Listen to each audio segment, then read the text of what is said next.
큰 나무 교우들을 주님의 이름으로 사랑하고 축복합니다.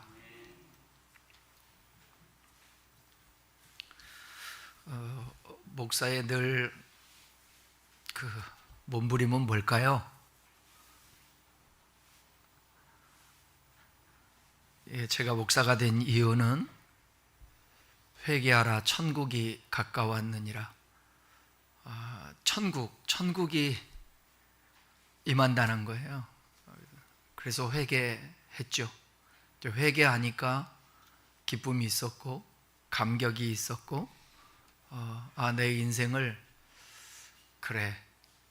어떻게 살아야 의미와 가치가 있을까?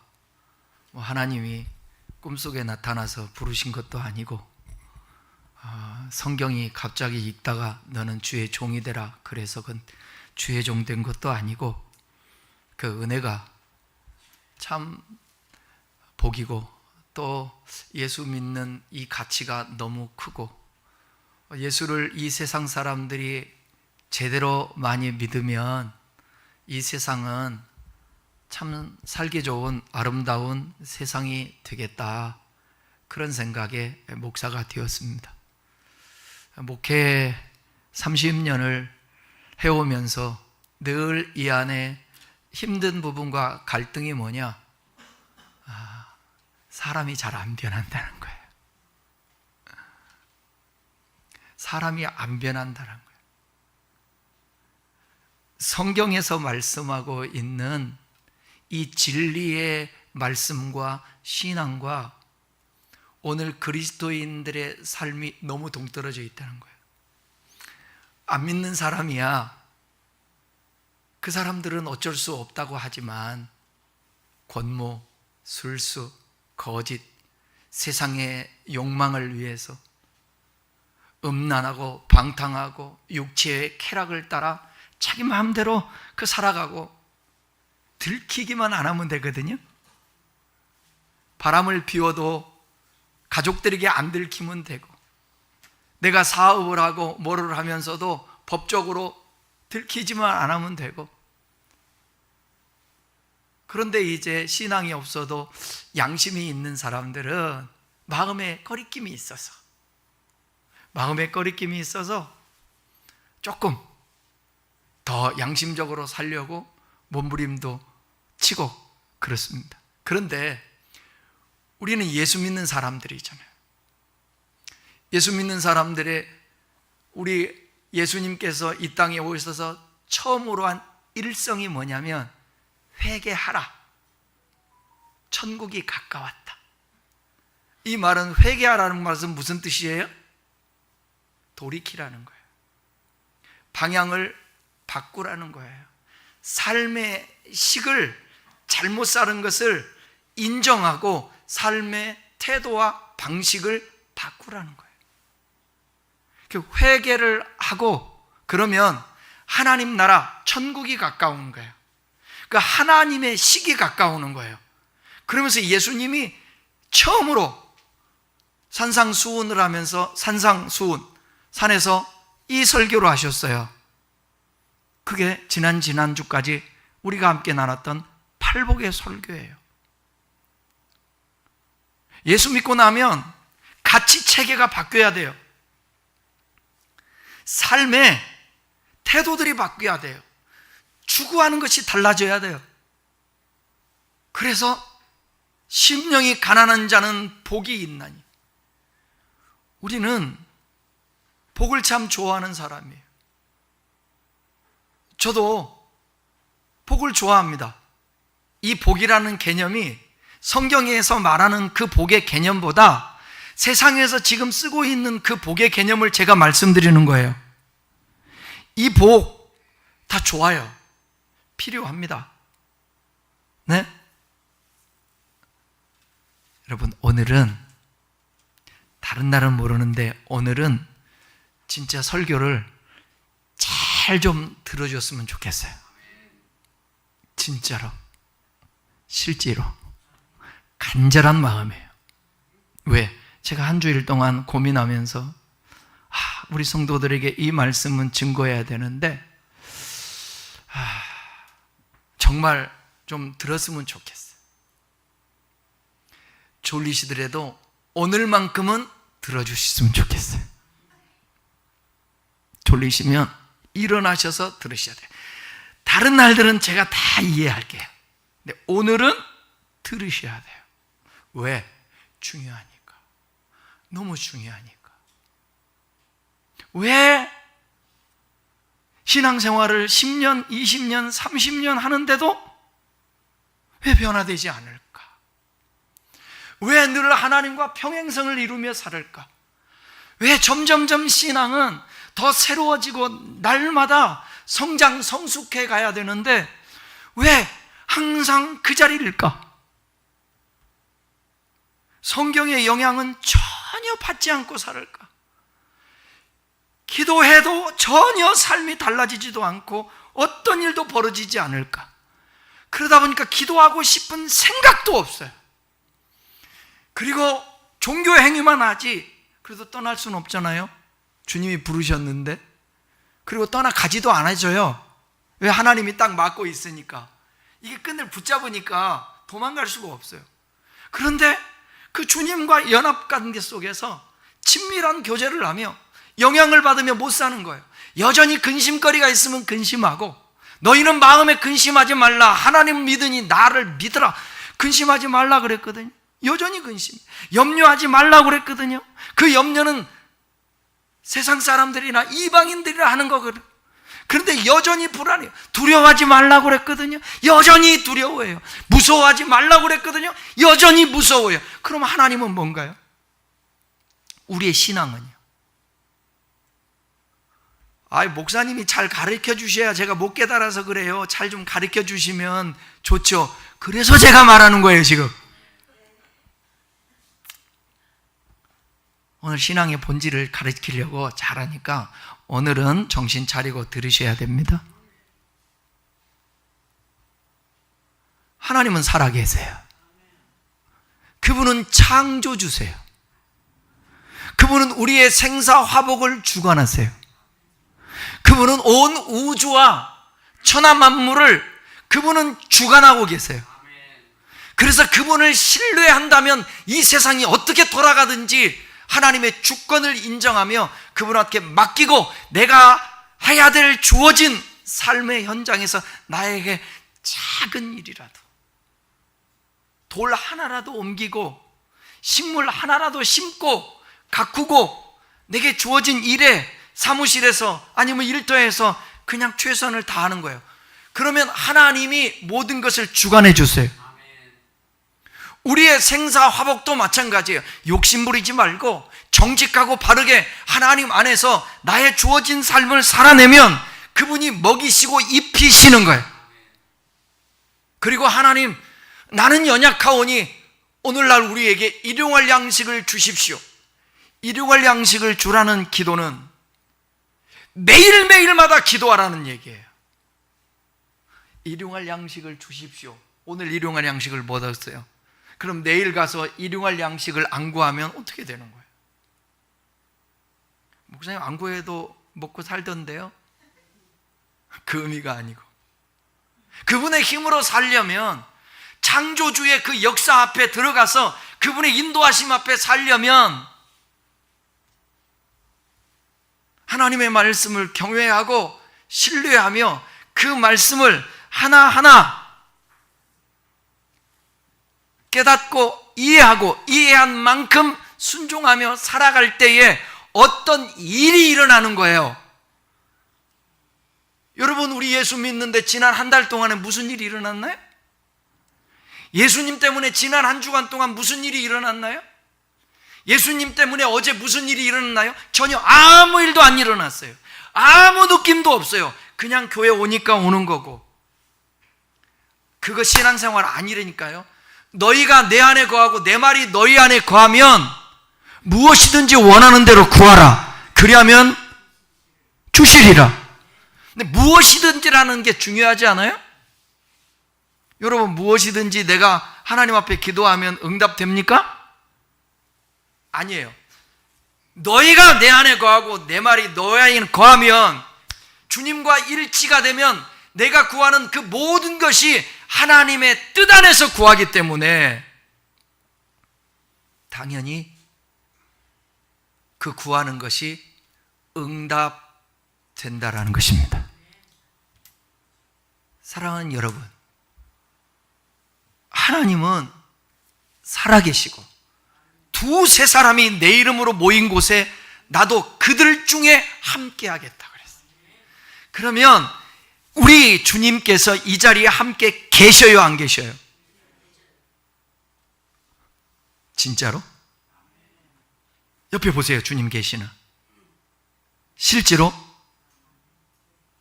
그분이 우리 앞에, 우리 곁에, 우리 안에 함께 하시면 그분을 무시하면 안 돼요. 근데 우리는 너무 주님을 무시해요. 주님을 너무 무시한다고. 그러니까 우리 예배 태도도 마찬가지예요.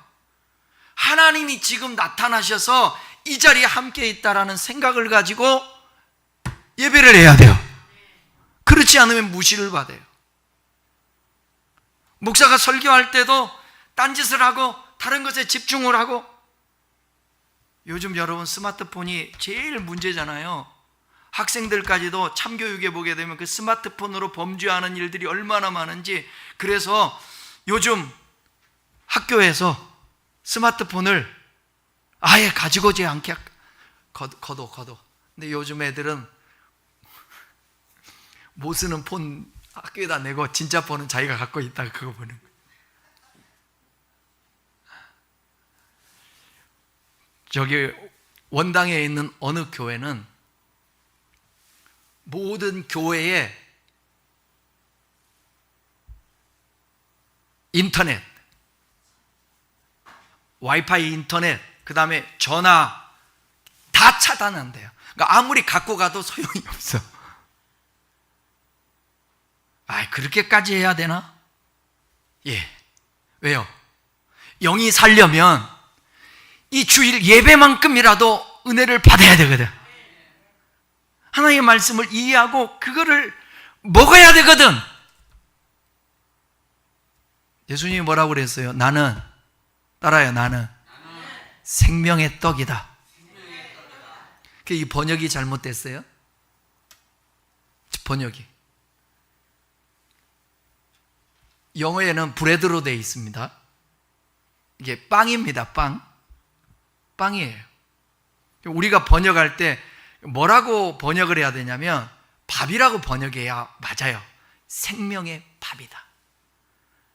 그런데 이 번역상 옛날에 밥이라고 하기가 그러니까 이 떡이라고 번역을 한 거예요. 우리는 그분이 생명의 떡이에요. 그래서 매일매일마다 이 떡을 먹어야 돼. 내가 생명의 떡이래. 그럼 누구를 먹으라는 얘기예요? 예수님을 먹으라는 얘기예요. 예수님을 어떻게 먹어요? 예수님이 그랬잖아요. 내 살을 받아 먹고 내 피를 받아 마시라 그랬잖아요. 그분을 믿고 그분으로 인하여, 그분이 생명이니까, 그분이 살게 하니까 그분으로 인하여 생각하고 마음 먹고 사는 것입니다. 그분의 능력을 힘입어서. 그래야 그 하루가 건강하게 사는 거예요. 여러분, 일주일 동안 밥 한 번 먹어보세요. 여러분 어떻게 살아요? 못 살아요. 네? 아침 먹고 저녁 안 먹어도 눈 뜨시라니까. 오늘은 눈 뜨시라니까. 눈 떠야 돼. 지금 3명이 눈을 감고 있어요. 제가 이 말하는 게 처음이자 마지막일 수 있어요. 내가 다시는 내가 눈 뜨라는 말 안 할 거예요. 오늘만 눈 뜨세요. 오늘만. 아셨죠? 그래도 감으면 이제 제가 포기할게요. 제가. 예수님이 우리의 삶에 임하시면, 예수님이 함께하면 내 삶은 안 바뀔 수가 없어요. 우리의 마음과 생각이 달라지고요. 그리고 내 안에 가득 차 있는, 예외가 있어요. 생물학적인 어떤 문제가 생기면 그거 어쩔 수 없어요. 예를 들어 하나님 나라가 임해도 하나님의 섭리와 계획 속에서 여성들은 생리를 하지 않습니까? 그 생리를 하는데 생리할 때 또 고통당하는 사람이 있지 않습니까? 그 고통은 있을 수 있어요. 하나님 나라가 임해도. 그러나 하나님의 나라가 임하면 하나님의 질서 안에서 우리가 살아가는 모든 삶의 그 고통과 삶의 어려움들을 극복하고 이겨낼 수 있고, 그 속에서도 다윗처럼, 지난주 설교처럼 즐거워하고 기뻐하고 평안할 수 있는 거예요. 식물이 없고 풍성한 곡식이 없다 할지라도. 그러니까 오늘 저와 여러분들에게 예수님이 하신 말씀은 천국이라, 당신을 천국이라고 말해요. 천국이 가까웠다, 천국이 임했다, 그렇게 말씀하니까 천국이 너희 가운데 있다 그랬으니까, 여러분 오늘 천국에 대해서 얘기할 거니까요, 예수님에 대해서 얘기할 거니까 잘 들어보세요. 신약성경 복음서에 보면 같은 개념인데 표현을 다르게 쓴 단어가 있어요. 그게 바로 천국과 하나님 나라라는 단어예요. 자, 성경 띄워봐요. 자, 한번 읽어보세요. 시작. 심령이 가난한 자는 복이 있나니 천국이 그들의 것임이요. 이게 마태복음이잖아요. 누가복음에는 똑같은 얘기를 어떻게 하느냐? 시작. 너희 가난한 자는 복이 있나니 하나님 나라가 너희 것이라. 저기 보면 천국이라는 말과 하나님 나라는 말을 다르게 지금 표현하고 있잖아요. 그죠? 자, 그 다음에 또 넘겨봐요. 읽어봐요. 시작. 예수께서 회개하라, 천국이 가까이 왔느니라 하시니라. 그 다음에요, 예수께서 갈릴리에 오셔서 하나님 나라가 가까이 왔으니. 지금 예수님께서 하시는 말씀, 그 예수님의 모습을 보고 마가가 쓴 게 마태복음, 마태가 쓴 게 마태복음, 마가가 쓴 게 마가복음이에요. 그런데 마태는 천국이라는 말을 쓰고 마가는 또 누가는 하나님 나라라는 표현을 써요. 예수님은 같은 개념을 선포하셨지만 마태는 천국이라고 표현하고 마가와 누가는 하나님 나라라고 표현해요. 그러니까 천국과 하나님 나라는 같은 개념이지만 표현을 다르게 했다는 거예요. 옛날에 제가 여러분들 설명해 드렸는데 아시는 분도 있겠지만 모르시는 분들 있어서 잠깐 설명해 드리겠습니다. 복음서 기자들은 각자 편지를 보내는 대상, 그 청중들이 있었는데 그 받아들이는 청중들은 문화와 언어적 금기사항을 깊이 쓰는 사람들이 청중에게 배려를 했습니다. 마태복음 같은 경우는 아까도 얘기했던 것처럼 바실레이아 톤 우라논이라고 해서 천국이라는 단어를 사용했는데 대상이 누구냐? 유대인 그리스도인들이에요. 전통적인 유대인들은 10계명을 되게 중요시 여기는데 그 중에서도 3계명이 뭐예요? 너는 내 하나님 여호와의 이름을 망령되게 부르지 말라. 유대인들, 그리스도인들은요, 하나님이라는 단어를 쓰기를 좋아하지 않았어요. 왜? 그 존귀하신 하나님이라는 단어를 어떻게 써? 그런 생각을 갖고 있어요. 그게 전통이었어요. 그래서 이 단어를 직접 입에 올리는 것을 두려워서 대신 하늘이라는 단어로 우회하여서 표현하면서 그들이 책도 쓰고 말도 하고 그랬던 거예요. 그게 관습이었어요.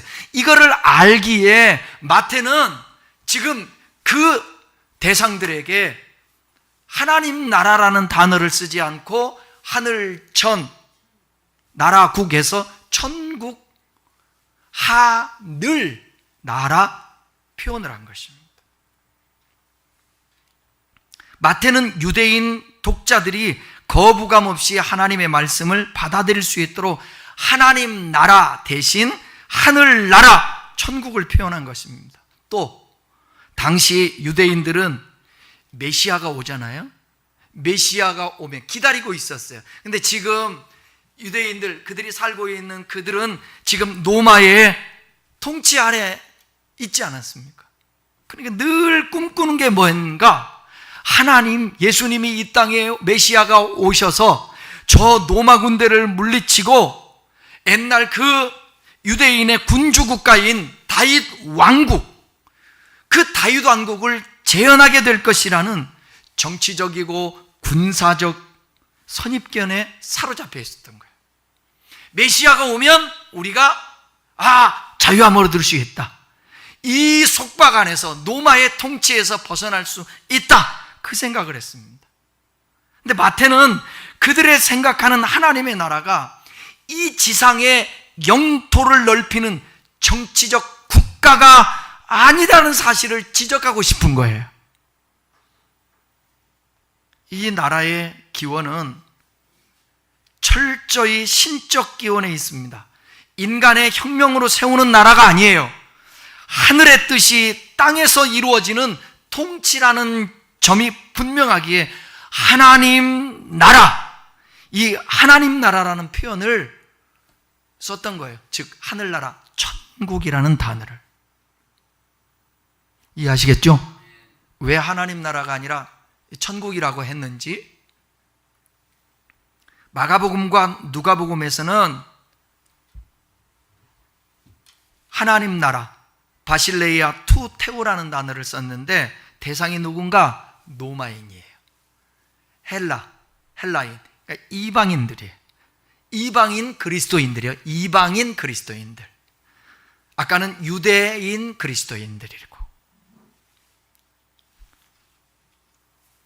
이방인들에게 하늘나라라고 말을 하면 또 어떤 문제가 생기냐면, 하늘나라라고 말하면 그들이 믿던 로마 시대에, 우리가 로마 시대 하면 그리스 로마 신화를 떠올리지 않습니까?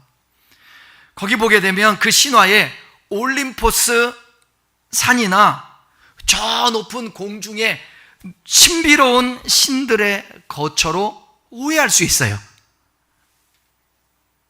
하늘나라라고 하면, 그래서 그 대상자들에게 하늘나라보다, 천국보다 하나님 나라라고 해서 로마 신화와 그 로마 신화에 등장하는 신들과 구분을 하는 것입니다. 그렇다면 이것 중요해요. 천국과 하나님 나라의 개념에 대해서 살펴볼게요. 먼저 생각할 것은 죽으면 천당 간다라는 고정된 이 생각을 잠시 내려놓을 수 있기를 바라요. 이거를 장소적인 개념, 죽어서 가는 천당, 이 개념을 우리나라는 너무 고착되어 왔어요. 이게. 그러니까 교회 안에서도 이 개념을 바꾸기가 너무 힘든 거예요. 그러니까 그 개념 가르쳐 드릴 테니까 잘, 이미 아시는 분 있지만 잘 들어봐요. 천국, 하나님의 나라는 죽어서 가는 곳인가? 아니면 이 땅에 오는 것인가? 이 질문 중요하지 않아요? 여러분, 천국, 하나님 나라 가는 거예요? 하나님 나라가 오는 거예요? 결론부터 말씀드리면, 현대의 정통 개혁주의 성경신학은 천국은 예수 그리스도와 함께 이 땅에 임하는 것, 오는 것이고, 성도는 그 나라를 향해 가는 입체적인 역동성을 지닌다라는 거예요. 그러니까 온다라는 말도 맞고, 임한다라는 말도 맞고, 미래적으로 말하면 간다라는 말도 맞아요. 하나님 아버지, 이 어려움을, 이해할 수 있도록 도와주십시오. 즉 가는 것과 오는 것은 이 구분해서 대립하는 개념이 아니라 하나의 어떤 거대한 구속사적 흐름 안에 연결되어 있는 것입니다. 전통적으로 많은 성도가 천국을 죽어서 영혼이 떠나서 도달하는 사후 세계의 복락적 장소로만 이해해왔습니다. 그런데 20세기 후반에 이르러서 성경신학자들은 이 복음서를 연구하면서 천국의 본질이 장소보다, 잘 들어요, 천국의 본질, 하나님 나라의 본질이 죽어서 가는 천당이라는 장소의 개념보다 하나님의 통치와 주권적 다스림에 있다라고 강조한 것입니다. 그러니까 하나님이 함께 하시고 하나님이 다스려 주시고 동행해 주는 그 공동체, 그 개인, 그곳이 곧 그 상태가 천국이 임했다, 하나님 나라가 임했다라는 거예요. 근데 그 통치와 다스림을 누가 하는 거예요? 우리 예수님이 하시는 것입니다. 그래서 예수님이 하신 말씀, 바리새인들도 있고 제자들도 있고 그랬거든요. 그들에게 천국이 여기 있다, 저기 있다 할 것이 아니요 너희 안에 있느니라 그랬어요. 여기서 너희 안에가 뭘까요? 여기서 너희 아내라는 말은, 그럼 물어볼게요. 그 당시에 이 회칠한 무덤아 독사의 자식들아 있던 서기관과 바리새인들도 거기 있었는데 그들 안에 천국이 있어요? 없어요. 천국 없어요. 그러면 너희 안에 있다라는 표현은 뭐냐? 너희 무리 가운데, 너희 가운데 있다라는 거예요. 그 가운데 누구를 두고 얘기하는 겁니까? 예수님을 두고 말씀한 거예요. 내가 하나님 나라다. 내가 하나님 나라를 가지고 왔다. 내가 너희를 다스려 줄게. 너희를 지배할게. 내 안으로 들어와. 나를 믿어. 그러면 너희 안에 하나님 나라가 임하는 거야. 성경이 쓰여질 당시 히브리적 배경으로 보면 구약과 유대교적 사상에서 나라 있죠. 나라라는 개념은 영토가 아니라 왕의 다스림이었어요. 영토가 아니라 왕의 다스림. 박수 3번만 쳐봐요. 시작. 오케이. 예수님의 첫 선포, 예수님은 너희가 죽어서 천국에 올 것이다 그렇게 말씀하지 않았어요. 회개하라, 천국이 가까웠느니라. 천국이 역동적으로 온다는 거예요. 다가온다라는 거예요. 주기도문에서 우리가 주기도문 기도할 때 어떻게 하죠? 하늘에 계신 우리 아버지여 이름이 거룩히 여김을 받으시오며, 그 다음에 나라가 임하옵시며. 나라가 임한다는 거예요. 나라가 어떻게 임해요?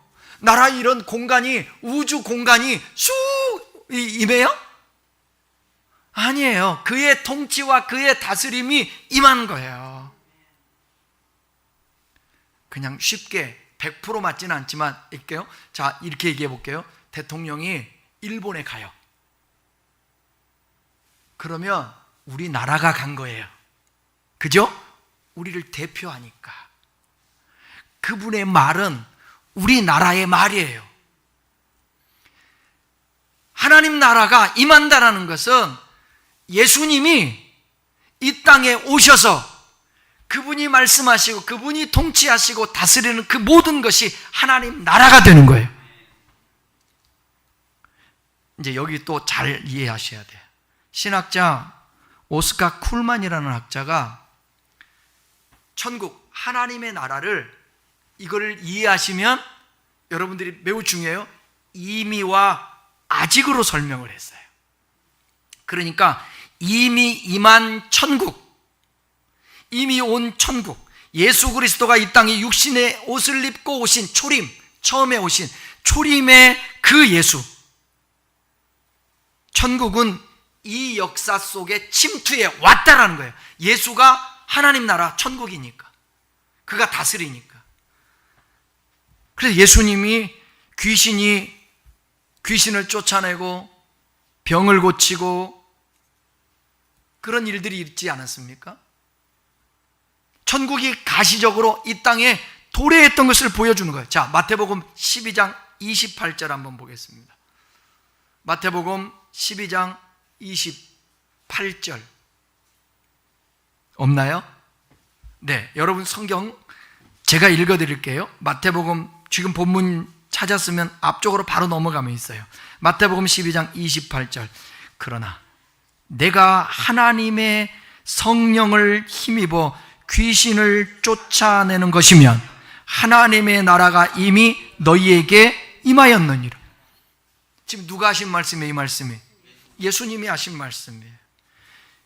귀신이 쫓겨나가면 하나님의 나라가 너희에게 임했다라는 거예요.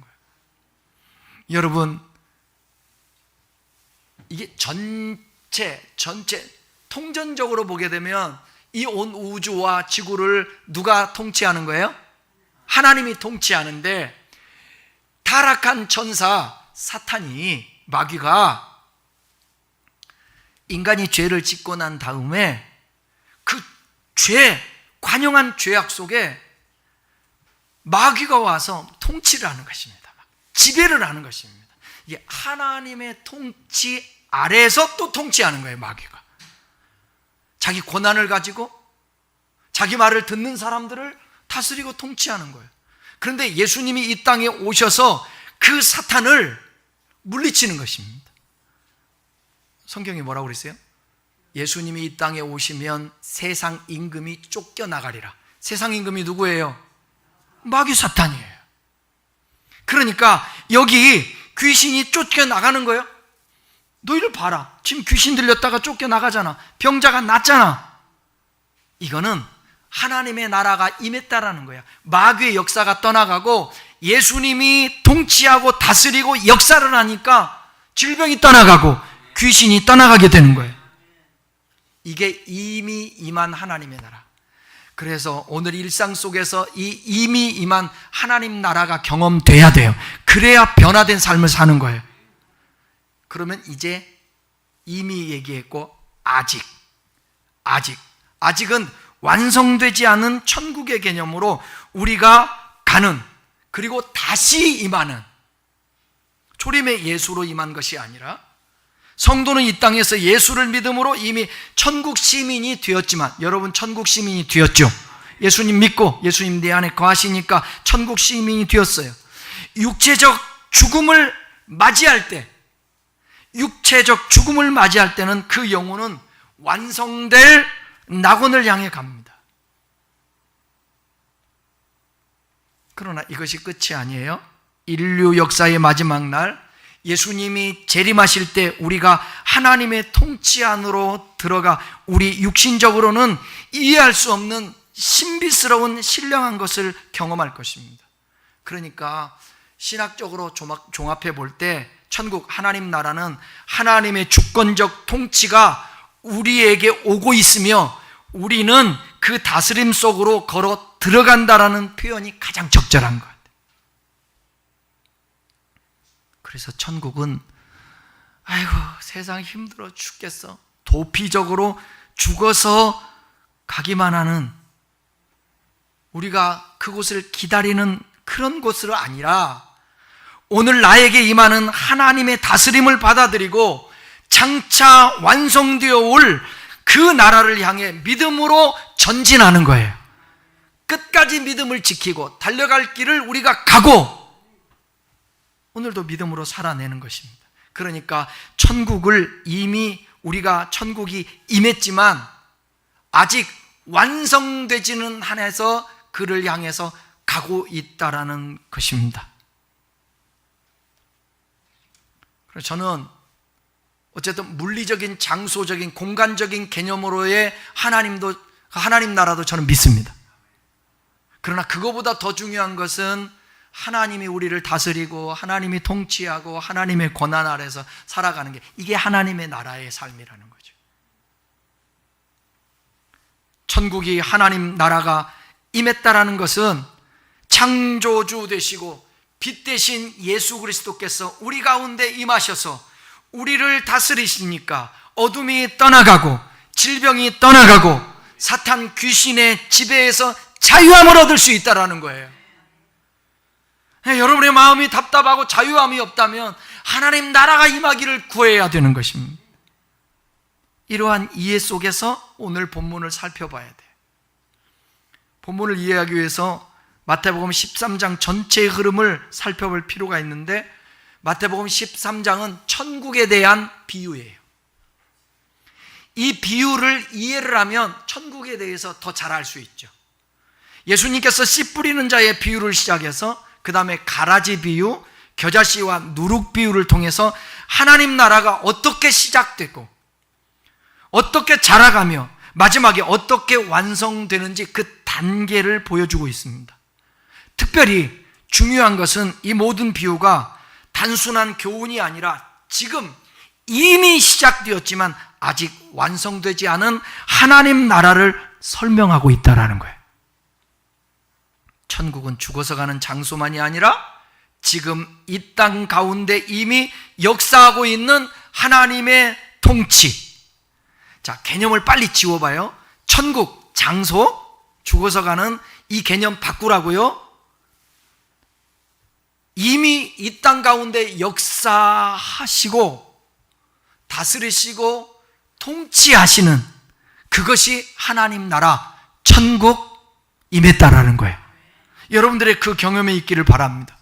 그래서 본문에는 천국은 마치 이와 같다라는 표현을 예수님께서 하시는데, 이 말씀은 예수님이 아주 복잡하고 이 영적인 이 개념의 하나님 나라 세계를 평범한 사람들이 한 번에 이해할 수 있도록 주변의 일상적인 사물이라든지 상황을 빗대서 설명하고 있는 부분이 오늘 본문이에요. 여기서 천국은 마치를 이해하는 핵심 포인트로 장소가 아니라 따라요, 가치와 천국 가동 원리다. 가치와 천국의 그 원리, 가동되는 원리를 얘기하고 싶은 거예요. 우리는 보통 천국이라고 하면 아까 얘기했던 대로 죽어서 가는 황금길이나 구름 위의 어떤 공간을 떠올리기 쉽지만, 오늘 예수님은 그 공간의 개념이 아니라 내가 너희들과 함께하며 너희들을 통치해 줄게. 주님이 통치하면 그 어떤 누구도 와서 비집고 공간을 비집고 들어올 수가 없어요. 그러니까 사탄이 역사할 수가 없어요. 여러분에게 예수가 충만하면, 하나님 나라가 임해서 충만하면 마귀가 역사할 수 없어요. 한 길로 왔다 일곱 길로 도망가는 것입니다. 천국이라는 나라는 이런 방식으로 작동하고 이런 엄청난 가치를 지니고 있다. 그것을 지금 예수님이 말씀하고 싶은 거예요. 오늘 짧은 세 가지 비유를 통해서 우리에게 주님이 가르쳐 주시는 그 천국의 모습에 대해서 한번 살펴보십시다. 먼저 44절입니다. 44절 시작. 천국은 마치 밭에 감추인 보와 같으니 사람이 이를 발견한 후 숨겨두고 기뻐하며 돌아가서 자기의 소유를 다 팔아 그 밭을 사느니라. 첫 번째 비유는 밭에 감추인 보화예요. 당시 유대 땅은 전쟁이 너무너무 많았어요. 전쟁이 많다 보니까 자기가 가지고 있던 금은 보화 같은 것을 어디다가 감춰놨냐면 땅속에, 밭에다가 감춰놨었던 거예요. 그런데 이 밭주인이 이제 나이가 들어, 그리고 늙어서 농사를 못 지니까 소작을 줘요. 그러다가 이 밭주인이 죽었네. 소작하다가 땅을 탁 봤는데 쨍 소리가 나. 캐봤더니 그 안에 보화가 있는 거예요. 보화가 있어서 주인님 보화가 있어요 이렇게 하지 않고 그걸 덮어. 그리고 집으로 돌아가서 소유를 다 팔아요. 기뻐하며 돌아가서 자기 소유를 다 팔았다고 말하고 있어요. 너무 기쁜 거예요, 발견하니까. 그래서 소유를 다 팔아요. 여러분, 이 부분을 상황이나 문자적으로 이해하려고 하면 여기서 질문도 많아요. 그렇게 하지 말고 그냥 중요한 것은 뭐냐면 그것을, 모든 것을 팔아서 그것을 가졌다라는 그 의미를 가지면 돼요. 전 재산을 처분하는 일. 남들 보기에 미련하게 보이죠. 아니, 네 그 좋은 집을 다 팔아서 이거 얼마 되지도 않는 그 밭을 왜 이렇게 비싸게 주려고 집까지 다 팔어? 모르죠, 다른 사람들은. 그 가치를 모르는 거예요. 전 재산을 다 바친 것보다 비교할 수 없이 큰 보물의 가치를 보았기 때문에 그렇습니다. 저는 이것을 이해합니다. 천국은 이와 같아요. 복음을 만나고 하나님의 통치를 경험한 사람은 세상의 가치를 배설물처럼 여겨버려요. 억지로 하는 의무가 아니라 이 속에서 터져나오는 생수의 강, 기쁨으로 내 삶의 우선순위를 바꿉니다. 그것이 천국을 소유한 사람들의 시작이에요. 제가 1985년 5월 5일 날 예수를 믿고 나서, 그때 제가 공부하고 있었을 때거든요. 피 터지게 공부할 때인데, 그 다음 주일날 도서관 가야죠. 뭐하러? 공부해야 뭐하니까? 좋은 학교 가고 공부해야 세상 말로 성공하니까. 그런데 예수님을 제가 발견하고 나서 예수님이 제게 임하니까 학교고 공부고 부모고 형제고 누가 뭐라고 그래도 그거와 상관없이 내 발걸음이, 내 마음이 어디를 향했다고요? 교회를 향하는 거예요. 교회를 향해요. 여기 옛날에 신앙생활 같이 하신 분들은 다 들었을 거예요. 제가 태어나서 처음으로 철야라는 것을 가게 됐어요. 철야. 제가 어디 살았냐면 서울에 살았어요.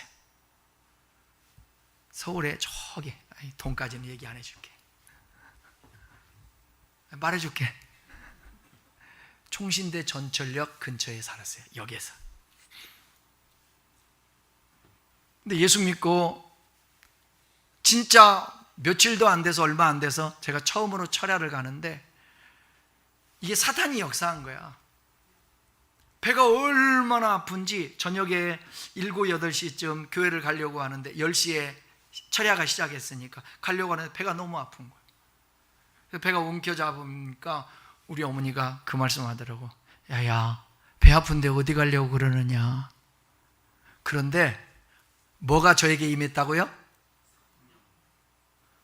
내가 언제 성령이 임했다고 그랬어? 용어를 잘 선택해. 지금까지 설교했잖아. 뭐가 임했다고요? 네, 같은 의미도 될 수 있지만 정확하게 하나님 나라가 내게 임하니까 견딜 수가 없는 거예요. 제가 배를 움켜잡고 걸어서 가겠다고 차를 타러 왔어요. 제가 68번을 타기 위해서 사당동에서 144번, 141번을 타려고 제가 정거장에 갔어요. 그때까지 아팠을까요? 안 아팠을까요? 아픈데 내 마음은 하나님의 나라가 임하니까 예배드리는 가치, 그게 더 큰 거예요. 그래서 아픈 것보다 그게 크니까 거기에 끌려서 가는 거예요. 그때 하나님이 역사하더라고. 제가 141번인지 144번인지는 모르겠어요. 그 다음에 흑석동에서 탄 68번은 정확해요. 제가 그 사당동에서 발을 버스 계단에다가 딱 올려놓고 들어감과 동시에 배가 아픈 게 멈췄어요. 저는 그 사실을 알았어요. 이건 사단의 역사다. 사단이에요. 그래서 하나님의 나라가 임하면, 우리에게 주님이 내 안에 거하시면 사단이가 와서 유혹을 하고 한 달째 7번 넘어뜨리려고 해도 우리가 물리칠 수 있게 되는 거예요. 가치가 하나님 나라면 그래요. 교회? 무슨 시험이라는 단어가 있어요. 지금 같으면 사람들이 시험 들 수 있겠지. 교회가 어찌 그럴 수 있냐고. 지네들은 밥 다 먹고 그러는데 아침 9시부터 예배 드려가지고 저녁 10시까지 있는데 돈은 없지 밥을 못 먹잖아요. 그런데 돈 없어서 밥 못 먹어도 밥 못 먹는 것 때문에 불평하거나 하나님 왜 그래요? 해본 사실이 없어요. 예배가 길다라는 걸 생각해 본 사실이 없어요.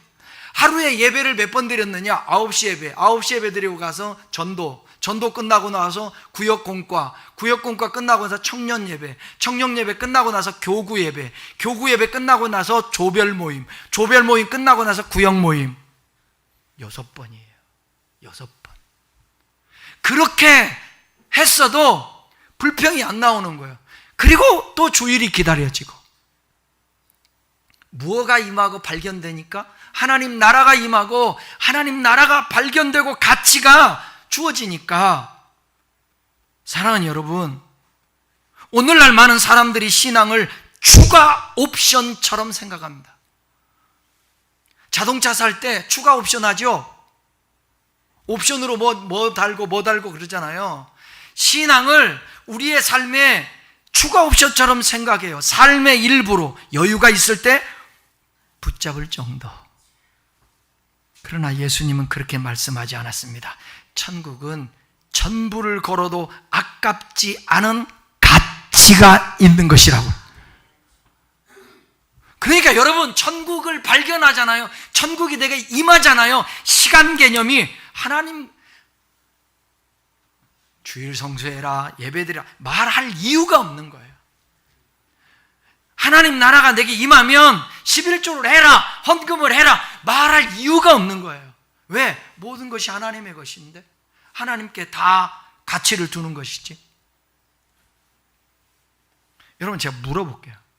제가 예배를 드리는데 하나님 앞에 내게 있는 모든 것을 주를 위해 바치네, 하나님 앞에 그 찬송을 하는데 주님 앞에 드려야 되는데 호주머니가 별게 없는 거예요.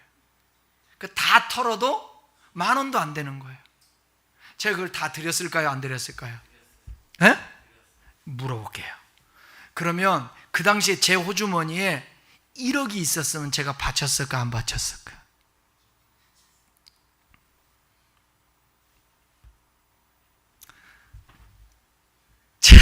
아니, 그때 그러면 10,000원 안에서 몇천 원 있어서 그거는 아깝지 않으니까 이거는 다 드렸는데, 만약에 내가 1억을 가지고 있었으면 드렸을까 안 드렸을까?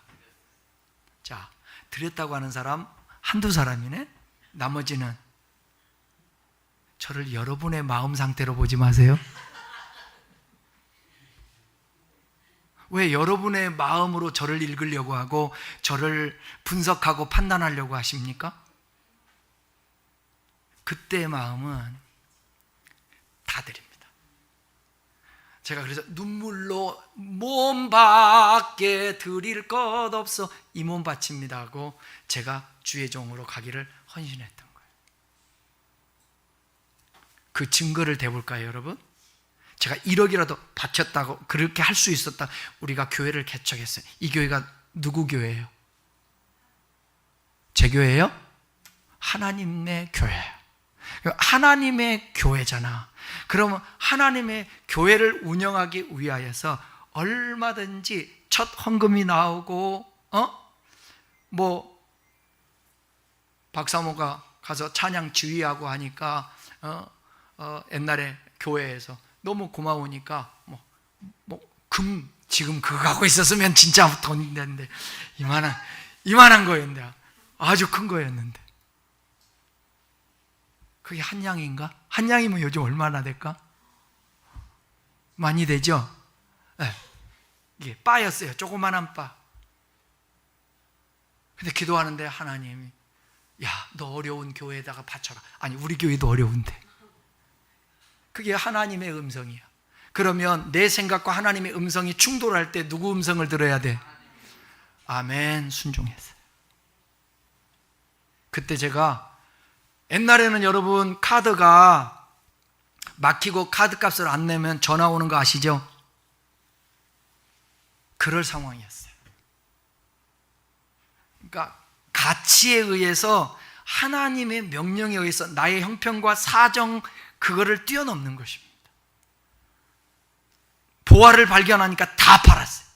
천국을 발견하게 되면 그 어떤 이유도 없어요. 그 천국 중심으로 살아가는 거예요.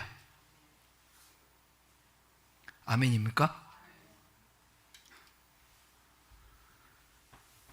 더 이상 설교하면 앞에 설교한 거 다 까먹을까 봐 오늘 여기까지만 할게요. 다음 주에 이어서 하도록 하겠습니다. 오늘 잊어버리지 말을 거 있습니다. 하나님 나라라는 단어, 천국이라는 단어 똑같은 단어예요. 똑같은 단어. 근데 대상자들 때문에 선택해서 쓴 것뿐이에요. 천국과 하나님 나라라고. 하나님 나라라든지 천국의 그 개념은 공간적인 천당을 생각하지 말고, 분명 곧 장소적이고 공간적인 개념도 있지만, 아직 오지 않은 그 개념도 있지만, 우리가 성경에서 줄기차게 말하는 것은 뭐냐면 하나님 나라 천국은 임했다라는 거예요. 그것은 통치, 다스림, 예수가 함께 하심, 예수님의 동행하심, 예수님이 충만하게 임하심, 그것이 하나님의 나라가 임했다라는 거예요. 여러분, 어떤 지금 갈등과 문제와 어려움과 아픔들이 있습니까? 그거 내게는 크게 보여도 예수님은 그 모든 것을 주관하시는 하나님이시라 그분이 여러분 안에 임하기를 축원합니다. 그 임함을 위하여서 뭐라고 얘기했냐면 회개하라고 말한 거예요. 회개하라, 천국이 가까웠다. 회개하면 내가 너희들에게 임하고 함께 할게, 이 얘기예요. 그 회개라는 건 하나님 아버지, 제가 잘못했습니다, 이걸 뛰어넘는 철저하게 내 삶의 태도를 바꾸고 돌이키고 뉴턴하는 것입니다. 새로운 하나님의 말씀의 방식으로 살려고 결단하는 것입니다. 절제할 것 절제하고, 버릴 것 버리고, 포기할 것 포기하고, 하나님 앞에 드릴 것 드리고, 그 삶을 살아야 예수님이 내게 임하죠. 예수님이 임하지 않으면 여러분들에게 어떠한 일도 일어나지 않습니다. 우연한 일들은 일어나도 하나님의 역사는 나타나지 않습니다. 그래서 하나님 나라가 임하기를 우리가 구하고 나라 임하옵시며 간절히 주님 앞에 기도해야 되는 이유가 거기 있습니다. 이곳에 하나님 나라가 임하면 공동체가 평화롭게 되고, 여러분의 가정에 하나님의 나라가 임하면 어둠이 떠나가고, 하나님의 나라가 임하면 전쟁과 다툼이 떠나가는 거예요. 그걸 누가 하는 거예요? 저와 여러분들이 하나님 앞에 갈망하고 사모하고, 성경에 얘기하지 않습니까? 심령이 가난한 자는 복이 있나니, 그 다음 뭐예요? 천국이죠. 이것이 심령이 가난해야 그 천국이 임한다니까요. 그러잖아요. 의를 위하여 핍박받는 자는 복이 있나니, 천국이죠. 이것입니다. 하나님 말씀대로 살려고 하다 보니까 핍박이 오잖아요. 세상과 막 부딪히잖아요. 가족들이 뭐라고 하잖아요. 그럴 때 하나님이 임해서 힘을 주시고 살 길을 열어주시는 것입니다. 우리 끝나무 교우들에게 좀 안타까운 게 뭐냐, 스스로 살려고 그래요. 여러분이 길을 찾아가려고 하지 말고, 여러분이 길을 열려고, 문을 열려고 하지 말고, 주님 앞에 먼저 기도하시고, 주님 나에게 임하십시오, 나를 다스려 주십시오. 어제부터 계속 기도한 게 그게, 하나님 제게 임하셔서 나를 다스려 주시고 통치하시고, 하나님 오늘도 주일 설교를 하는데 제가 이 말을 해야 될까요, 말아야 될까요? 졸지 마세요, 졸지 마세요, 눈 뜨세요, 이 얘기를 해야 될까요, 말아야 될까요, 하라야 될까요? 왜냐하면 옳은 얘기도 친절해야 되는데 마음의 준비도 안 됐는데 피곤해 죽겠는데 눈 뜨라 그러면 그러잖아요. 그런데 그것 때문에 기도를 한 거예요, 하나님 앞에. 저도. 근데 주님이 오늘은 그 마음을 준 거예요. 왜? 이건 들어야 되니까. 여러분, 하나님의 나라가, 예수님이 첫 번째 하신 말씀이 그거라니까요. 회개하라, 천국이 가까웠다고. 여러분에게, 여러분은 가는 곳곳마다 천국이 있기를 바랍니다. 성목사가 가는 곳은 하나님의 나라가 임하기를 늘 간구하고 있어요. 그래서 제가 가는 곳은 분열이 아니라 분열이 봉합되고 통합되고 화평케 되고 하나가 되는 역사가 있는 거예요. 그걸 바라고 있는 것입니다. 우리 큰나무교회 성도 여러분, 저는 여러분들을 응원하고, 여러분들이 잘 되기를 바라고, 여러분들이 믿음 충만하기를 바라고, 여러분들이 환경적으로도 유쾌케 되고, 좀 물질에 쪼들려서 늘 인상 쓰고 안 살고, 예? 그냥 육신의 질병 앞에서 사로잡혀 염려 근심에 그렇게 짓눌려 살지 말고 밤새도록 잠 못 자고 뒤척이면서 너무너무 인생이 고달퍼 힘들고 우울증에 빠져 있고 불안장애 있고 공황장애 있고 그런 자들이 예수 그리스도가 임함으로 말미암아서 그 치유되는 역사가 있기를 이 종은 사모한다는 거예요. 바라는 거예요. 기도하는 거예요. 왜? 몇 되지 않은, 여러분 생각해 보세요. 자식을 낳아서 키우는데 6남매, 7남매, 10남매, 12남매 한 다스를 낳아서 키우는 거야. 옛날에 키울 때 얼마나 힘들었겠어요. 그러니까 부모가 다 감당이 안 되는 것입니다. 그래서 학교 못 보내고 위에 첫째, 둘째, 셋째는 먼저 서울로 내보내. 그러면 첫째, 둘째, 셋째가 돈 열심히 벌어가지고 공장에 다니고 뭘 하면서 동생들 공부시키는 거예요. 네? 그래도 그렇게 하는데 자식 둘만 낳고 그 당시에 셋만 낳으면 부모가 부담이 훨씬 적잖아요. 그래서 케어하기가 좋잖아요. 관리하기 좋잖아요. 성도가 많으면 모르는데 성도도 별로 되지 않는 목회를 하는데 목사가 방관하면 그러면 마음대로 하세요. 그럴 수는 없잖아. 내가 모아놨다가 소리치는 거예요 오늘. 네? 제발 잘 되기를 원해서 안수 집사님. 만만한 게 우리 안수 집사님이지. 앞에 봉이야 봉. 맨날 잘 되라고 그러는 거 아니에요. 맞죠? 맞죠? 잘 되라고. 우리 만만한 게 안수 집사님들이야. 비유할 때도 오예배 때도 맨날 안수 집사님들이야. 그 어떻게 중직은 뭐 그래야지. 난 여러분들이 잘 되기를 바란다니까요. 성도가 잘 돼서 배 아픈 사람 누가 있겠어요? 네? 성도가 평안하고. 근데 하나님 나라가 임하지 않으면 여러분의 그 노력과 뭐 그 수단 가지고는 안 돼요. 안 된다니까. 오지 않는 잠을 어떻게 할 거냐고. 누워도 잠이 안 오는데 어떻게 할 거냐고. 내 힘으로 안 되는데. 여러분, 불안이 와서 이거 불안을 떨치려고 하는데 안 되는데 어떡하냐고. 따라해봐요. 불안아, 떠나가라. 떠나가라. 이게 심리학적으로 작용해서 떠나갈 수도 있어요. 그런데 내 안에 예수가 없이 그냥 심리적으로 떠나가라고 한다고 해서 기합 넣는 거나 마찬가지지. 축구 선수가 다 같이 모여서 기합 넣고 역기 들을 때 드는 거, 그거 힘이 생기잖아요. 그런데 기합 넣는다고 다 됩니까? 뭐가 있으면 되냐면 힘이 100, 200kg를 들을 수 있는 힘이 있으면 돼요. 내 안에 예수가 계시면, 내 안에 예수가 계시면 안 되는 것이 주님 안에서 가능하게 되는 거예요. 그래서 하나님 나라가 임해야 된다라는 얘기를 하는 것입니다. 주님이 가잖아요. 주님이 가면 이분이 하나님 나라잖아. 가면 홍해가 갈라지듯이 사단이가 무서우니까 탁 이렇게 쫙 갈라지면서 병든 자가 주님을 찾아요. 그러면 주님이 그냥 만져요. 그러면 나아요. 귀신이 들여서 벌벌벌 떨어 어떻게 할지를 몰라. 그 귀신이 쓰러져. 귀신 들린 사람이, 그 사람이 예수님이 보고 나사렛 예수 이름으로 명하노니 물러갈지어다. 그럼 떠나가. 주님이 가시는 곳에는 열리는 거예요. 주님이 가시는 곳에는 악한 영이 떠나가는 거예요. 여러분, 오늘 이후로 하나님 나라가 여러분에게 임하기를 바라요. 저 공간이 임하는 게 아니라 그분의 다스리심, 통치가 여러분들에게 있기를 바란다고요. 그러면 그분의 식대로 살아야 그분이 함께 하시죠. 그 얘기를 앞으로도 설교하면서 할 테니까 잘 듣고 하나님 나라가 임하기를 축원합니다.